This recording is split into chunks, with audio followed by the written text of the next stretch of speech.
Hello everyone, welcome back to this session of Strength of Material.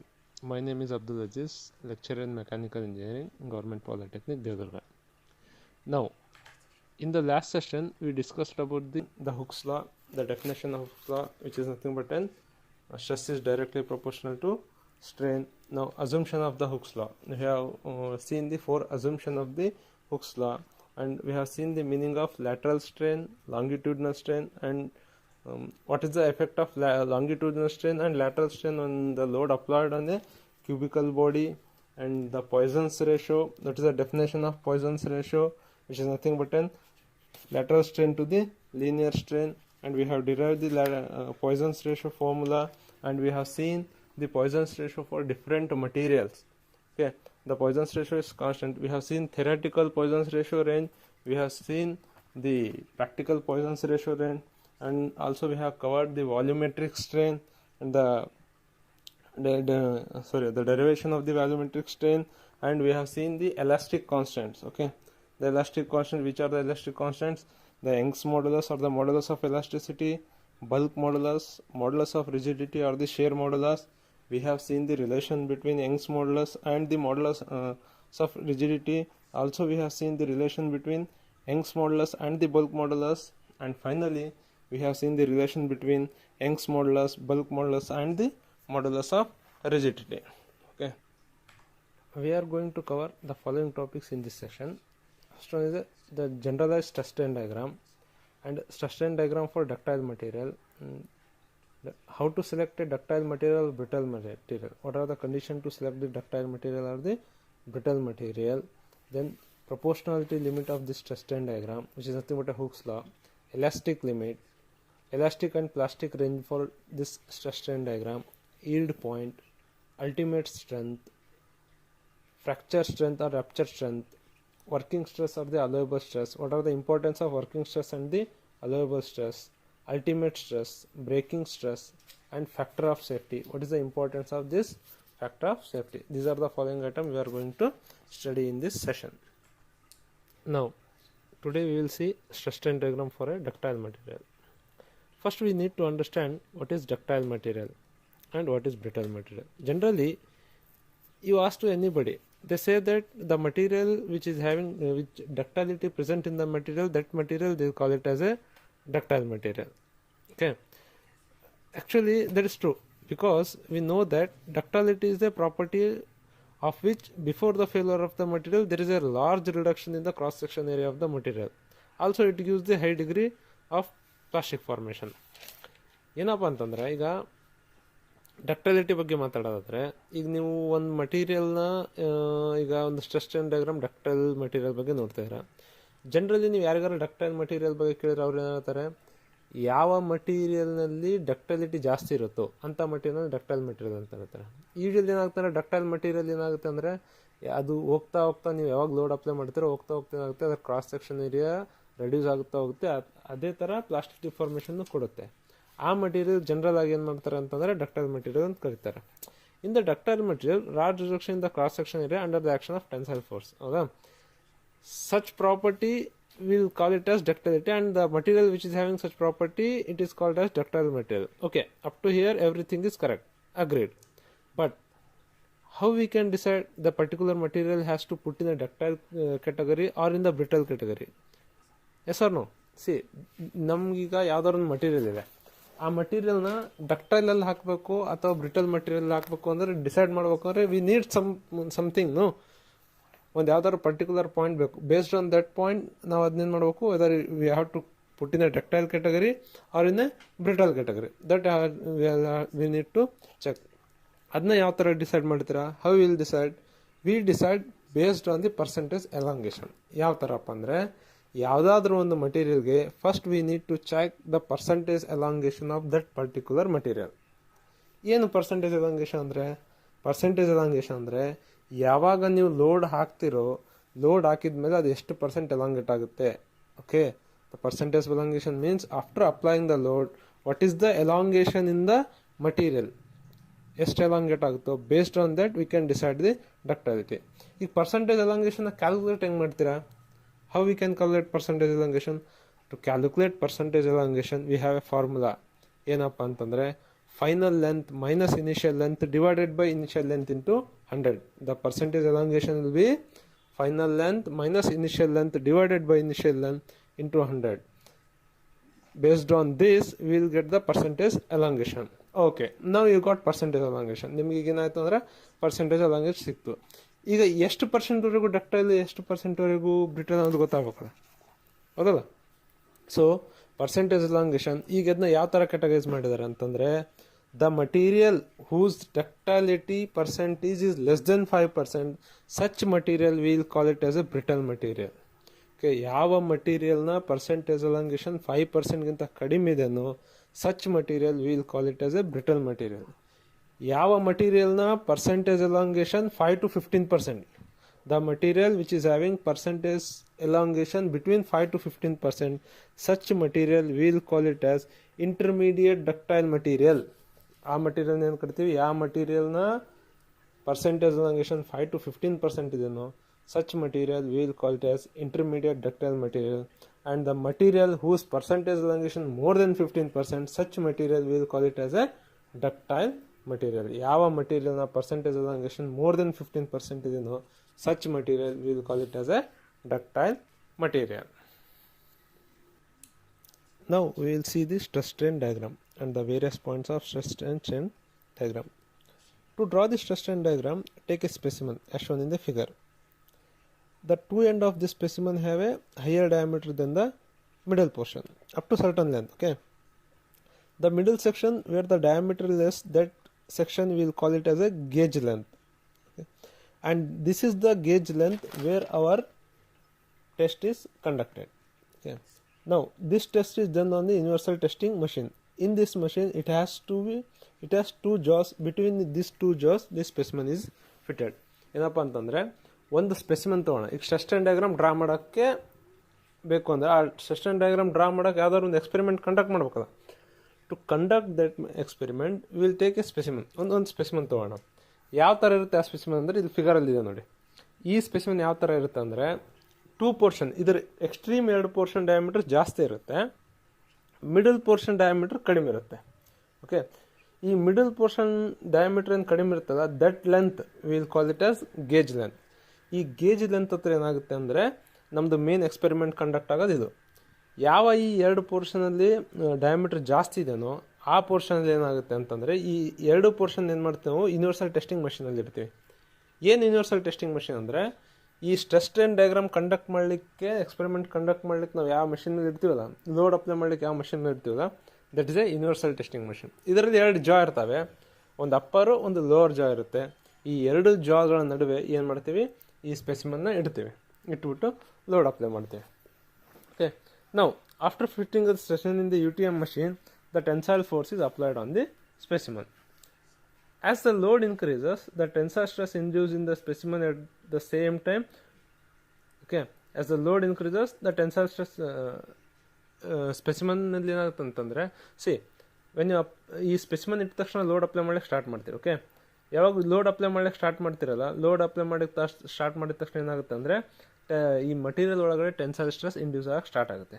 Okay, at the same time deformation of the material takes place. ಹೌದಾ, ನಿಮ್ಮದು ಯಾವಾಗ ನೀವು load apply ಮಾಡ್ಲಿಕ್ಕೆ start ಆಗ್ತೀರಿ, tensile stress ಅದರಲ್ಲಿ develop ಆಗಕ್ಕೆ start ಆಗುತ್ತೋ, material deformation ಆಗೋಕ್ಕೂ start ಆಗುತ್ತೆ. ಯಾಕೆ ಡಿಫಾರ್ಮೇಷನ್ ಆಗುತ್ತೆ? Because it is a ductile material. Okay, ನಾವು ಗ್ರ್ಯಾಜುವಲಿ ನೀವೇನು ಮಾಡಬೇಕು ಅಂತಂದರೆ, you apply load in on the specimen using UTM machine. Okay, ಯಾವಾಗ ಲೋಡ್ ಇನ್ಕ್ರೀಸ್ ಆಗ್ತಾ ಹೋಗುತ್ತೋ, ಗೇಜ್ ಲೆಂತ್ ಆಫ್ ದ ಸ್ಪೆಸಿಮನ್ನು ಇನ್ಕ್ರೀಸ್ ಆಗ್ತಾ ಹೋಗುತ್ತೆ.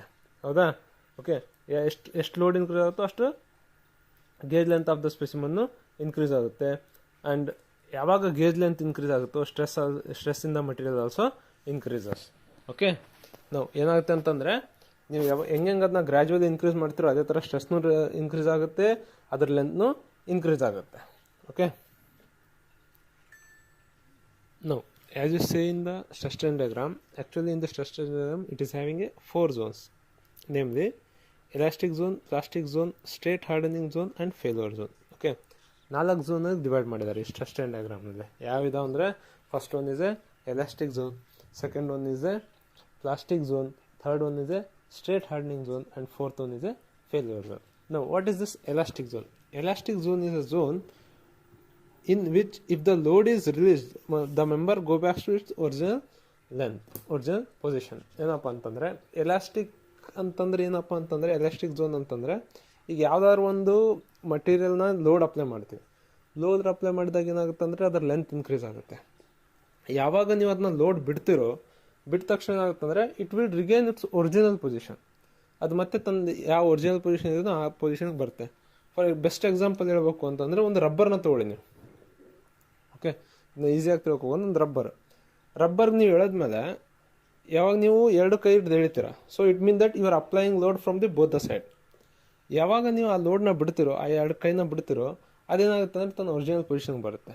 ಸೇಮ್ ಇದೇ ಥರ ದಿಸ್ ಪ್ರಾಪರ್ಟಿ ಏನಿದೆ ನೋಡ್ರಿ, ಈ ಪ್ರಾಪರ್ಟಿನ ಏನಂತ ನಾವು ಎಲಾಸ್ಟಿಕ್ ಪ್ರಾಪರ್ಟಿ ಅಂತ ಹೇಳ್ತೀವಿ. ಹೌದಾ?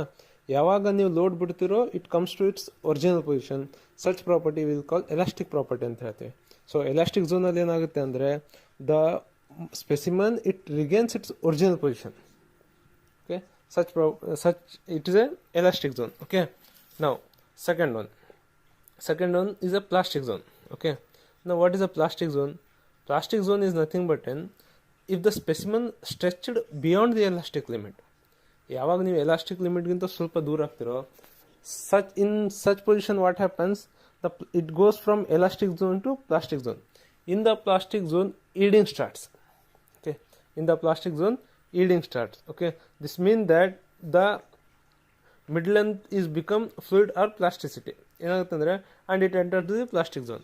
ಏನಾಗುತ್ತಪ್ಪ ಅಂತಂದರೆ ಯಾವಾಗ ನೀವು ಏನಾದರೂ ಒಂದು ವಸ್ತುನ ಏನು ಮಾಡ್ತೀರಿ, ಅದದು ಮತ್ತೆ ಅದೇನು ರಿಗೇನ್ ಆಗ್ಬೇಕಲ್ಲ, ಅದಕ್ಕಿಂತ ಜಾಸ್ತಿ ಎಳೆದ್ಬಿಟ್ರಿ ಅಂತಂದರೆ it goes to plastic zone.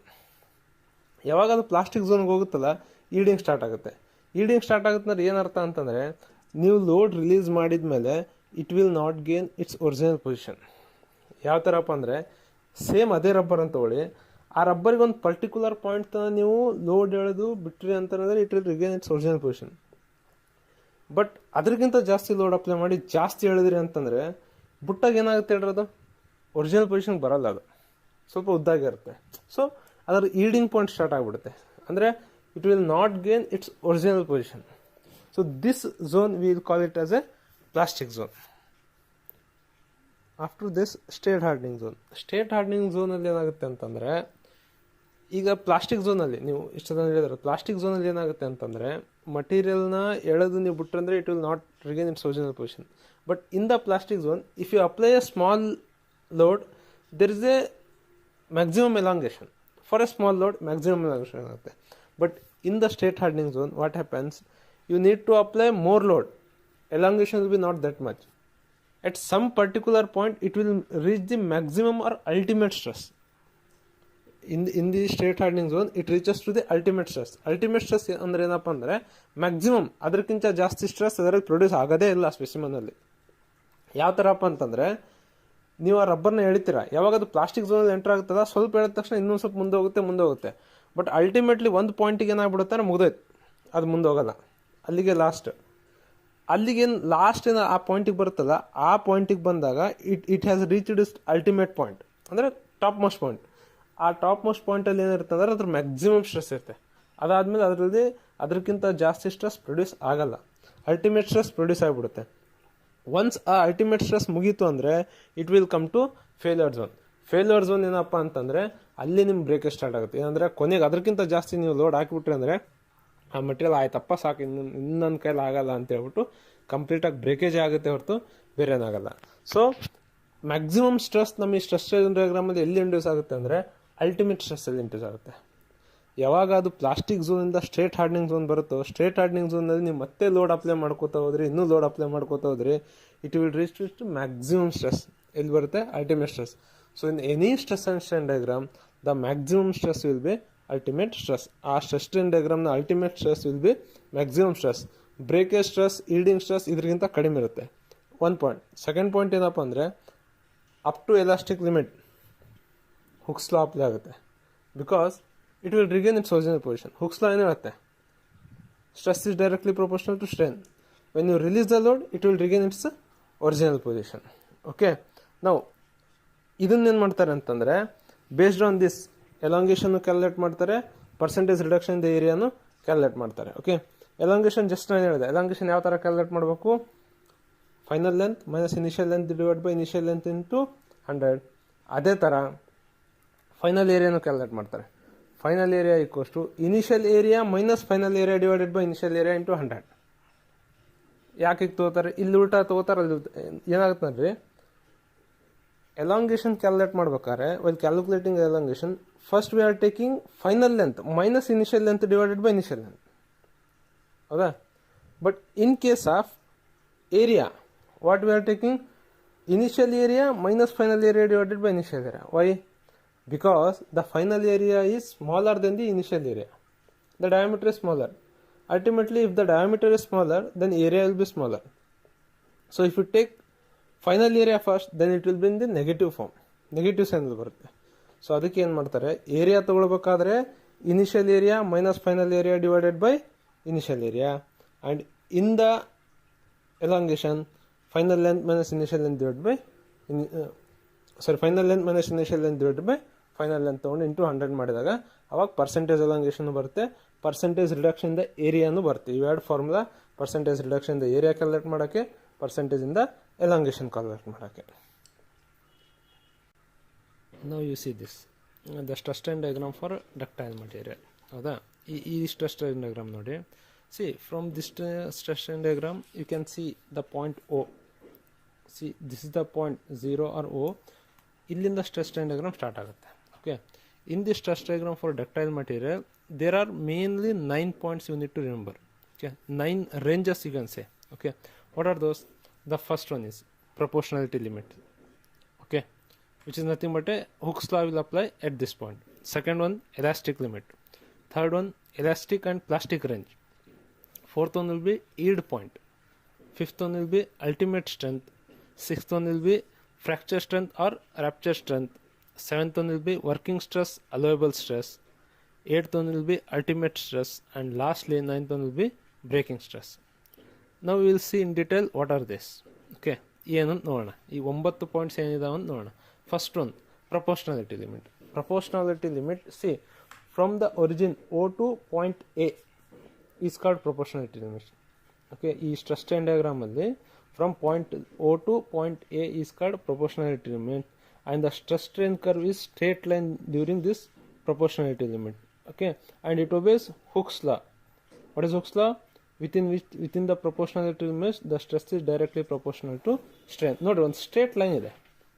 ಹೌದಾ? ಏನು ಪ್ರೊಪೋರ್ಷನಾಲಿಟಿ ಲಿಮಿಟ್ ಅಂದ್ರೆ ಏನು? It is an straight line. Hooke's law ಏನು ಹೇಳುತ್ತೆ? Stress is directly proportional to strain. Because straight line ಅಂದ್ರೆ ಅರ್ಥ ಏನು? When the stress increases strain increase ಆಗುತ್ತೆ, ವೆನ್ ದ ಸ್ಟ್ರೆಸ್ ಡಿಕ್ರೀಸ್ ಆದಂಗೆ ಸ್ಟ್ರೇನು ಡಿಕ್ರೀಸ್ ಆಗುತ್ತೆ. And within this elastic limit, elastic range ಏನಿದೆಯಲ್ಲ, ಈ ರೇಂಜಲ್ಲಿ ಲೋಡ್ ರಿಮೂವ್ ಮಾಡಿದರೆ it will regain its original position. Okay, ಏನಾಗಿತ್ತು ಅಂದರೆ ಈ ಪ್ರೊಪೋರ್ಷನಾಲಿಟಿ ಲಿಮಿಟ್ ಒಳಗಡೆ ನೀವೇನಾದ್ರು ಅಪ್ಲೈ ಮಾಡಿರೋ ಲೋಡ್ ತೆಗೆದುಬಿಟ್ರಿ ಅಂದರೆ it will material specimen will regain its original position. Okay, ನಾವು ಸೆಕೆಂಡ್ ಯಾವ್ದು ಬರುತ್ತೆ ಅಂದರೆ ಎಲಾಸ್ಟಿಕ್ ಲಿಮಿಟ್. ಎಲಾಸ್ಟಿಕ್ ಲಿಮಿಟ್ ಯಾವುದು ಅಂತಂದರೆ beyond this proportionality limit. Okay, the elastic limit is a limit beyond the material which it no longer it regains its original position when the load is removed, and the stress may be developed in such that there is a no permanent deformation when the load is entirely removed. ಹೌದಾ? ಏನಾಗುತ್ತೆ ಅಂತಂದರೆ ನಿಮ್ಮ elastic ಲಿಮಿಟಲ್ಲಿ ಏನಾಗುತ್ತೆ ಅಂತಂದರೆ ಈ limit ಒಂದ್ಸರಿ cross ಆಯಿತು ಅಂದರೆ, ಈ ಲಿಮಿಟ್ ಕ್ರಾಸ್ ಆದ ತಕ್ಷಣ ಲೋಡ್ ಅಪ್ಲೈ ಮಾಡ್ತಿರಲ್ಲ, ಯಾವಾಗ ಆ ಲೋಡ್ನ ನೀವು ತೆಗೆದ ತಕ್ಷಣ it will not regain its original position. ಹೌದಾ? ಇಲ್ಲಿಗೆ ಮುಗಿದೋಯ್ತು, ಆ ಲೋಡ್ದೇನು ರಿಗೇನ್ ಆಗೋ ಟೈಮ್ ಇತ್ತು, ಅದು ಮುಗಿದೋಯ್ತು. ಇದಾದ ತಕ್ಷಣ ನೆಕ್ಸ್ಟ್ ಯಾವ್ದು ಬರುತ್ತೆ ಅಂತಂದರೆ elastic and plastic range. Okay, ಯಾವ ಇದರಲ್ಲಿ ಸ್ಟ್ರೆಸ್ ಸ್ಟ್ರೈನ್ ಡಯಾಗ್ರಾಮಲ್ಲಿ ಯಾವುದು ಮತ್ತು ಎಲಾಸ್ಟಿಕ್ ಮತ್ತು ಪ್ಲಾಸ್ಟಿಕ್ ರೇಂಜು 0 to A ಇದು ನಿಮ್ದೇನಿದೆ ಎಲಾಸ್ಟಿಕ್ ರೇಂಜ್. ಹೌದಾ? ಎಲಾಸ್ಟಿಕ್ ಅಂದ್ರೇನು? ಹಿಂಗೆ ಅಪ್ಲೈ ಮಾಡಿದ್ರೆ ಬಿಟ್ಟರೆ ಮತ್ತು ಒರಿಜಿನಲ್ ಬರೋದು, ಇಷ್ಟೇ ಎಲಾಸ್ಟಿಕ್. A to B ಇದು ನಿಮ್ದು ಯಾವ ರೇಂಜು? Plastic range. ಇದು it will not regain its original position. ಹೌದಾ? ಎಲಾಸ್ಟಿಕ್ ರೇಂಜು, ಪ್ಲಾಸ್ಟಿಕ್ ರೇಂಜು ಇಷ್ಟರಲ್ಲೇ ಐತಿ. A 0 to A or O to A and A to B. ಇವೆರಡು ಆದಮೇಲೆ ಯಾವ್ದು ಬರುತ್ತೆ ನಮ್ಮದು? Yield point. ಈಲ್ಡ್ ಪಾಯಿಂಟ್ ಏನಪ್ಪ ಅಂದರೆ the point at which material will have an appreciable elongation or yielding without any increase in the load. ಯಾವಾಗ ನಿಮ್ಮ ಆ ಈಲ್ಡ್ ಪಾಯಿಂಟ್ ರೀಚ್ ಆಗಿಬಿಡ್ತದೋ, ನಿಮ್ಮ ಲೋಡ್ ಇನ್ಕ್ರೀಸ್ ಮಾಡಲಿಲ್ಲ ಅಂದರೂ ಕೂಡ ಅಲ್ಲಿ ಈಲ್ಡಿಂಗ್ ಆಗಿಬಿಡುತ್ತೆ. ಈಲ್ಡಿಂಗ್ ಅಂದರೆ ಬೆಂಡ್ ಆಗುತ್ತೆ. ಅದು ತೋರಿಸಿದ್ದಾರೆ ನೋಡಿ, ಸಸ್ಟೈನ್ ಡಯಾಗ್ರಾಮಲ್ಲಿ ಈ ಥರ ಒಂದು ಕರ್ವ್ ತೋರಿಸಿದ್ದಾರೆ. ಅದು ಲೋಡ್ ಇನ್ಕ್ರೀಸ್ ಮಾಡದೇ ಇದ್ದರೂ ಕೂಡ ಅಲ್ಲೇನಾಗ್ತಿರುತ್ತೆ ಅಂದರೆ ನಿಮ್ಮದು ಈಲ್ಡಿಂಗ್ ಪಾಯಿಂಟಲ್ಲಿ ಈ ಥರ ಒಂದು ಈಲ್ಡ್ ಬಂದುಬಿಡುತ್ತೆ. So that point will called as a yield point. Okay, ಆ ಈಲ್ಡ್ ಪಾಯಿಂಟ್ ಎಲ್ಲಿದೆ ನಿಮ್ಮದು? ಹಿಂಗೆ ಸಣ್ಣದೊಂದು ಚಿಕ್ಕ ರೌಂಡ್ ಬಂದಿದೆ ನೋಡಿ, ಸ್ಟ್ರೆಸ್ ಕಾಣ್ತಿದೆನಾ? So this is the point, it is a yielding point. Next ಯಾವ್ದು ನಿಮ್ಗೆ ಬರೋದು? ಫಿಫ್ತ್ ಒಂದು ಅಲ್ಟಿಮೇಟ್ ಸ್ಟ್ರೆಂತ್.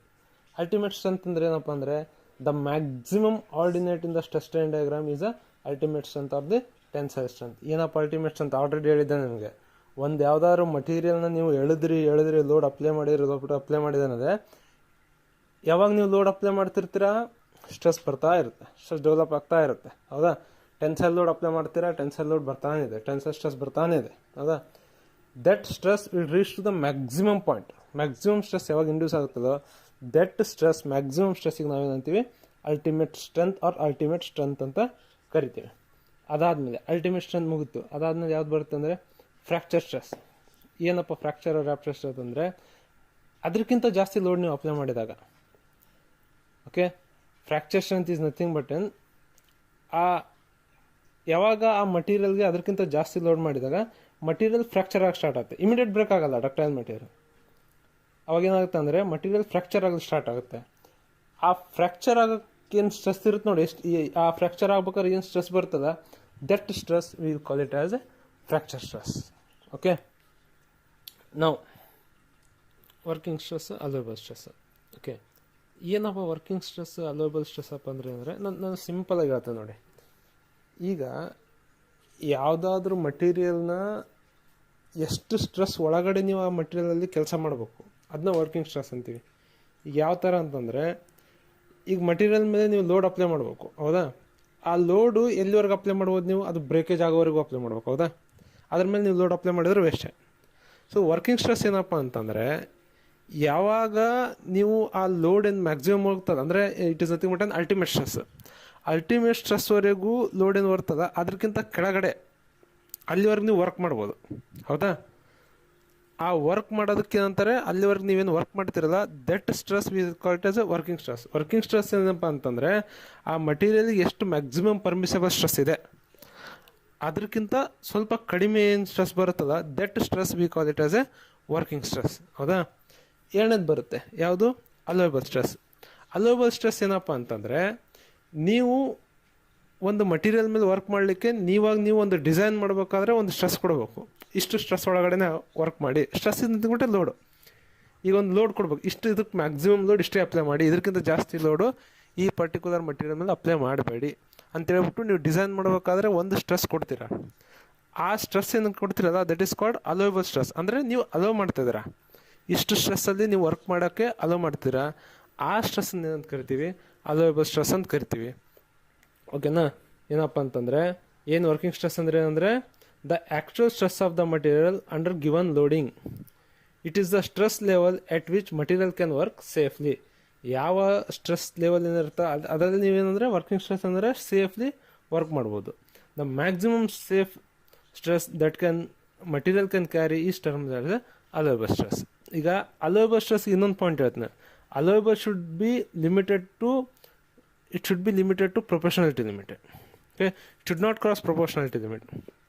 ಯಾವ ನೀವು ಅಲೋಯಬಲ್ ಸ್ಟ್ರೆಸ್ ಕೊಟ್ಟಿರ್ತೀರಲ್ಲ ಆ allowable stress it should not cross the proportionality limit. And also the allowable ಸ್ಟ್ರೆಸ್ನ ನೀವು ವರ್ಕಿಂಗ್ ಸ್ಟ್ರೆಸ್ಸಿಗೆ ಒಂದು ಮ್ಯಾಥಮೆಟಿಕಲಿ ನೀವು ಹೇಳ್ಬೇಕಂದ್ರೆ ಅಂದರೆ ನೀವು ಒಂದು ವರ್ಕಿಂಗ್ ಸ್ಟ್ರೆಸ್ ಕೊನೆಗೆ ಒಂದು ಕೊಡ್ಬೇಕಲ್ಲ, ಆ working stress is nothing but it is the ratio of yield stress to the factor of safety. ಅದು ಈಲ್ಡ್ ಸ್ಟ್ರೆಸ್ ಆಗಿರ್ಬೋದು, ನಾರ್ಮಲ್ ಸ್ಟ್ರೆಸ್ ಆಗಿರ್ಬೋದು, ಅಥವಾ ಎಲಾಸ್ಟಿಕ್ ಲಿಮಿಟ್ ಸ್ಟ್ರೆಸ್ ಆಗಿರ್ಬೋದು, ಯಾವ್ದಾರು ಆಗಿರ್ಬೋದು. ಓಕೆ, ಯಾಕೆ ನೀವು ಫ್ಯಾಕ್ಟರ್ ಆಫ್ ಸೇಫ್ಟಿ ತೊಗೋತೀರಾ? ನಾ ಫ್ಯಾಕ್ಟರ್ ಆಫ್ ಸೇಫ್ಟಿಗೆ I come next. Okay, factor of safety ತೊಗೊಂಡು ಇದನ್ನ ಮ್ಯಾಕ್ಸಿಮಮ್ ಏನು ವರ್ಕಿಂಗ್ ಸ್ಟ್ರೆಸ್ ಇರ್ತದೆ ಅದಕ್ಕೆ ನೀವು ಫ್ಯಾಕ್ಟರ್ ಆಫ್ ಸೇಫ್ಟಿ ಡಿವೈಡ್ ಮಾಡಿದಾಗ ಯಾವ ಸ್ಟ್ರೆಸ್ ನಿಮ್ಗೆ ಬರುತ್ತದೋ ಅಲ್ಟಿಮೇಟ್ ಸ್ಟ್ರೆಸ್ಸಿಗೆ, ಆ ಈಲ್ಡ್ ಸ್ಟ್ರೆಸ್ಸಿಗೆ ನೀವು ಫ್ಯಾಕ್ಟರ್ ಆಫ್ ಸೇಫ್ಟಿ ಡಿವೈಡ್ ಮಾಡಿದ್ಮೇಲೆ ಏನು ಸ್ಟ್ರೆಸ್ ಬರ್ತದೆ that stress will call it as A working stress.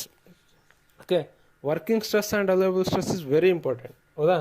ನೀವು ಯಾವುದೇ ಒಂದು ಪಾರ್ಟಲ್ಲಿ ಡಿಸೈನ್ ಮಾಡಬೇಕಾದ್ರೂ ನೀವೇನು ಮಾಡಬೇಕು ಅಂತಂದರೆ ಒಂದು ಮ್ಯಾಕ್ಸಿಮಮ್ ಕೊಡಬೇಕಾಗತ್ತೆ. ಈ ಪರ್ಟಿಕ್ಯುಲರ್ ಕಾಂಪೊನೆಂಟ್ ಈ ಪರ್ಟಿಕ್ಯುಲರ್ ಮಟೀರಿಯಲ್ಗೆ ಇಷ್ಟೇ ಲೋಡ್ ಹಾಕಬೇಕು, ಇದಕ್ಕಿಂತ ಜಾಸ್ತಿ ಲೋಡ್ ಹಾಕಿದ್ರೆ ಅಂದ್ರೆ ಏನಾಗುತ್ತೆ, ಇದು ಬ್ರೇಕ್ ಆಗುತ್ತೆ ಅಂತ ಒಂದು ಲೋಡ್ ಕೊಡಬೇಕಾಗುತ್ತೆ. ಅದಕ್ಕೇನೆ designing point of view allowable stress is very important.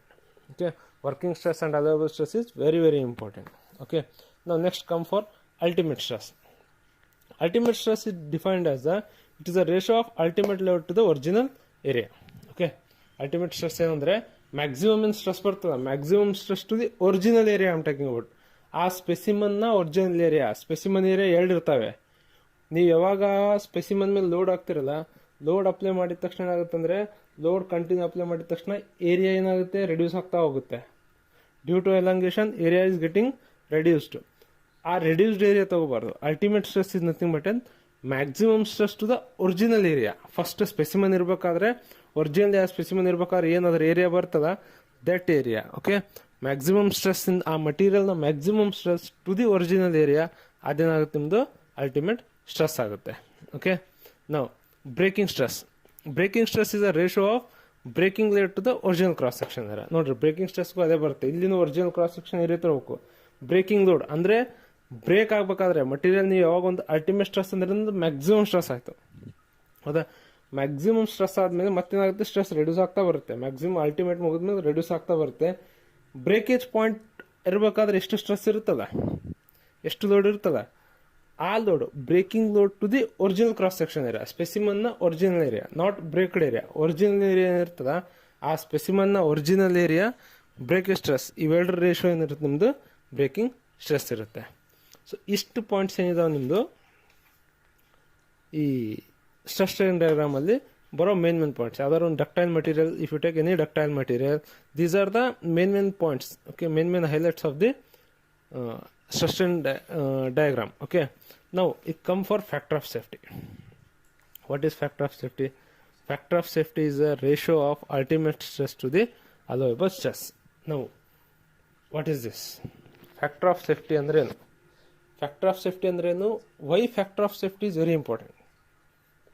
Okay, ನಾನು ನಿಮಗೆ ಒಂದು ಬೆಸ್ಟ್ ಎಕ್ಸಾಂಪಲ್ ಕೊಡ್ತೀನಿ ನೋಡ್ರಿ. Okay, you take a very good example. ಏನಂದರೆ, you take example of two wheeler. Okay, in the two wheeler the company what company says two-wheeler made for 2 persons. Yes. Now, what we'll do in the two-wheeler, we'll set 2 person, 3 person, somewhere 4 persons. We seen sometime 5 persons also sitting in the two-wheeler, right? In such case also, whether two-wheeler any of the two-wheeler part breaks, break ಆಗುತ್ತಾ? ಏನಾಗುತ್ತೆ ನೋಡ್ರಿ. ಯಾವ್ದಾರು ಒಂದು two wheeler ನೀವು ಏನಕ್ಕೆ design ಮಾಡಿರ್ತಾರೆ, two wheeler ಯಾವ ಥರ ಡಿಸೈನ್ ಮಾಡಿರ್ತಾರೆ, ಟೂ ವೀಲರ್ ಅಂತಂದರೆ ಇಬ್ಬರು ಕೂಡೋದು. It is design for average ಆಗಿ 2 ಪರ್ಸನ್ ಕೂಡ ಟೂ ವೀಲರ್. ಬಟ್ ನಾವೇನು ಕೊಡ್ತೀವಿ, ಯಾವಾಗಾದ್ರೂ 3 ಕೊಡ್ತೀವಿ, 4 ಜನ ಕೊಡ್ತೀವಿ, ಯಾವಾಗಾದ್ರೂ 5 ಜನ ಕೂತಿದ್ದು ನೋಡಿದ್ದೀವಿ ನಾವು, ಹೌದಾ. ಬಟ್ ಯಾವುದೇ ಟೂ ವೀಲರ್ ಪಾರ್ಟ್ ಬ್ರೇಕ್ ಆಗಲ್ಲ. ಏನಕ್ಕೆ ಬ್ರೇಕ್ ಆಗಲ್ಲ?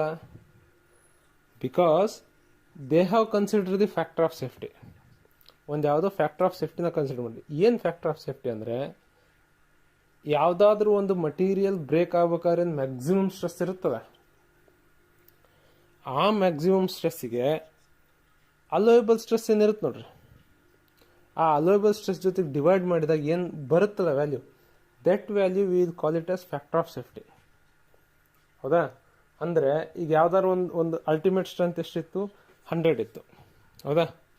ಅಲೋಯಬಲ್ ಸ್ಟ್ರೆಸ್ ಇತ್ತು 50 ಇತ್ತು, ಅಲ್ಲಿ 100 ಮೆಗಾಪ್ಯಾಕ್ಸಲ್ ಇತ್ತು, ಇದು 50 megapascal. Ultimate stress divided by allowable stress 100 divided by 50, ಅವಾಗ ಏನಾಗುತ್ತೆ ಅಂದರೆ ಫ್ಯಾಕ್ಟರ್ ಆಫ್ ಸೇಫ್ಟಿ 2 ಬರುತ್ತೆ. ಅಂದರೆ ನೀವೇನು ಮಾಡ್ತೀರ ಅಂತಂದರೆ, ಡಿಸೈನ್ ಮಾಡಿ ಕೊಡಬೇಕಾದ್ರೆ ಯಾವ್ದಾದ್ರು ಒಂದು ವಸ್ತುವಿಗೆ, ಯಾವ್ದಾದ್ರು ಒಂದು ಐಟಮ್ ಡಿಸೈನ್ ಮಾಡ್ಬೇಕಾದ್ರೆ ಅದಕ್ಕೆ ಅಂತೀರಿ, ಇದಕ್ಕೆ 50 kilo newton is a maximum load you can apply ಅಂತೇಳಿ ಕೊಡ್ತೀರ. ಅದು 50 ಅಪ್ಲೈ ಮಾಡಿದ ತಕ್ಷಣ ಅಲ್ಲಿವರೆಗೆ ಏನಿದೆ ಅದು ಅಲೋಯಬಲ್ ಸ್ಟ್ರೆಸ್, ಅಲ್ಲಿವರೆಗೆ ನೀವು ಅಲೋ ಮಾಡಿದ್ದೀರ. ಯಾವಾಗ ಅದು ರೈಸ್ ಆಗುತ್ತೆ, ನೀವು 50ಇಂದ 51 ಹೋದ್ರೆ ಅದು ಬ್ರೇಕ್ ಆಗಲ್ಲ. ಬ್ರೇಕ್ ಯಾವಾಗ ಆಗುತ್ತೆ ಅದು, it will break when it reaches to breaking point. ಅಂದರೆ ಅಲ್ಟಿಮೇಟ್ ಸ್ಟ್ರೆಸ್ಗಿಂತ ಜಾಸ್ತಿ ಹೋಗ್ಬೇಕು. ನಿಮ್ದು ಅಲ್ಟಿಮೇಟ್ ಸ್ಟ್ರೆಸ್ ಎಲ್ಲಿದೆ, 100ಗಿದೆ. 100 kilo newton is your ultimate stress, ಹೌದಾ. ಸೊ ನೀವು 50ಗಿಂತ 55 ಹೋದ್ರೆ ಆಗಲ್ಲ, 60 ಹೋದ್ರೆ ಆಗಲ್ಲ, 100 ಹೋದ್ರೆ ಆಗಲ್ಲ. 100 ಮೇಲೆ ಹೋದ್ರೆ ಏನಾಗುತ್ತೆ, ಇದು it will break. So factor of safety ಅಂದರೆ it is a safer area. ನೀವೇನು ಅಲೋಯಬಲ್ ಸ್ಟ್ರೆಸ್ ಕೊಟ್ಟಿರ್ತೀರಲ್ಲ, ಅಲೋಯಬಲ್ ಸ್ಟ್ರೆಸ್ ನೀವು ಕೊಡಬೇಕಾದ್ರೆ ಅದೇನು ಫ್ಯಾಕ್ಟರ್ಸ್ ನೀವು ಕನ್ಸಿಡರ್ ಮಾಡಿರ್ತೀರ, it is nothing but factor of safety. ಅಂದರೆ ಇಟ್ ಇಸ್ ಎ ಸೇಫ್ಟಿ. ನೀವೇನು ಕೊಟ್ಟಿರ್ತೀರೋ ಅದಕ್ಕಿಂತ ಜಾಸ್ತಿ ಲೋಡ್ ಬೈ ಮಿಸ್ಟೇಕಿಗೆ ಯಾವಾಗಾದ್ರು ಅಪ್ಲೈ ಆಯಿತು ಅಂದ್ರೂ ಆ ಪರ್ಟಿಕ್ಯುಲರ್ ಸ್ಪೆಸಿಮನ್ ಬ್ರೇಕ್ ಆಗಬಾರ್ದು. ಸೊ ಇದನ್ನೇನಂತೀವಿ, ಫ್ಯಾಕ್ಟರ್ ಆಫ್ ಸೇಫ್ಟಿ ಇರ್ತೀವಿ. Factor of safety is what? It is the ratio of ultimate stress to the allowable stress. Okay, the following topics have been covered in this session so far. What are those? We have seen the generalized stress strain diagram, and while seeing the generalized stress strain diagram we have also seen how to select the ductile material and the brittle material. Okay, how we are selecting based on the percentage elongation. Okay, what are the range? If the percentage elongation is less than 5%, then it is a brittle material. 5 to 15% it is intermediate ductile material, and more than 15% it is a ductile material. After this we have seen the stress strain diagram for ductile material. In the stress strain diagram for ductile material we have seen the different points. Okay, based on these different points we have studied some 9 points, which are those: the proportionality limit. What is that proportionality limit? It is nothing but a Hooke's law, where stress is directly proportional to strain. When you remove the load, it will regain its original position. Second one is what? Elastic limit. Elastic limit is nothing but it is the point where yielding starts. Okay, yielding stress or yielding start, that point we will call it as a elastic limit. In the elastic limit, yielding start without any increase in the load. Okay, now third one, what we have studied, elastic and plastic ranges. Okay, elastic and plastic ranges in the stress strain diagram. Next we have studied what is the yielding point, then the ultimate strength. Ultimate strength is what? It is a maximum strength in this particular material. After that ultimate strength we have studied the fracture strength. Fracture strength is nothing but it is a fracture at that loading the fracture will start, that we have studied. And also we have studied the working stress and the allowable stress. Working stress is what? Until that stress in that material we can work safely. Now what is allowable stress? Allowable stress is nothing but design stress. A designer will give a allowable stress. Okay, that we have studied. And also we have studied what is the importance of working stress and the allowable stress with the example. And ultimate stress we have studied. Okay, ultimate stress is nothing but maximum stress. Next, breaking stress also we have studied. And also we have studied the factor of safety and the importance of factor of safety, and we have also studied how to calculate this factor of safety and a mathematical formula for this factor of safety. Okay, now we will quickly move on for some MCQs. Okay, now first question: the stress at which the extension of material takes place more quickly as compared to increase in load is called, what you call, no elastic zone, plastic zone, yielding point, or breaking point. What is this? It is nothing but a yielding point. In the yielding point, what you record? You don't record any loading. Okay, it will increase us. Okay, it is a yielding point. Now second, the brittle material has no elastic zone, no plastic zone, larger plastic zone, none of this. Obvious, it is a no plastic zone. ಯಾಕಂದರೆ brittle material ಏನಿರುತ್ತೆ, ಯಾವುದು plastic zone ಇರಲ್ಲ, ಭಾಳ brittle ಆಗಿರುತ್ತೆ material. ಹೌದಾ? Next, third one. Every material obeys the Hooke's law within the elastic limit, plastic limit, or limit of proportionality, or none of this. Which one is this? Yes, it is a limit of proportionality. Within limit of proportionality it obeys the Hooke's law. Okay. Now the unit of strain. Yeah, anybody remembers what is the unit of strain? Unit of strain is, it don't have any unit, because change in length to the original length mm cancel ಆಗುತ್ತೆ. So it is no unit, it is a constant unit. The strain unit ಇದೆ, strainಗೆ unit ಇರಲ್ಲ, it don't have any unit. Okay, now next question. Brittleness is opposite to toughness, plasticity, malleability, none of this. ಯಾವುದಕ್ಕೆ opposite ಇರುತ್ತೆ ಇದು ಬ್ರಿಟಲ್ನೆಸ್? Obvious, ಪ್ಲಾಸ್ಟಿಸಿಟಿಗೆ opposite ಇರುತ್ತೆ. ಯಾಕಂದರೆ plasticity ಏನಾದ್ರು ಇತ್ತು ಅಂದರೆ ಅದು ಡಕ್ಟೈಲ್ ಬಂದುಬಿಡುತ್ತೆ. ಯಾವುದರಲ್ಲಿ ಡಕ್ಟೈಲ್ ಇರೋ ಅದು ಬ್ರಿಟಲ್ ಇರುತ್ತೆ. Okay, Next, the statement stress is proportional to strain, that is Hooke's law, that holds elastic limit, proportionality limit, plastic limit, yield point. Of course it is a proportional limit, just now we have seen above.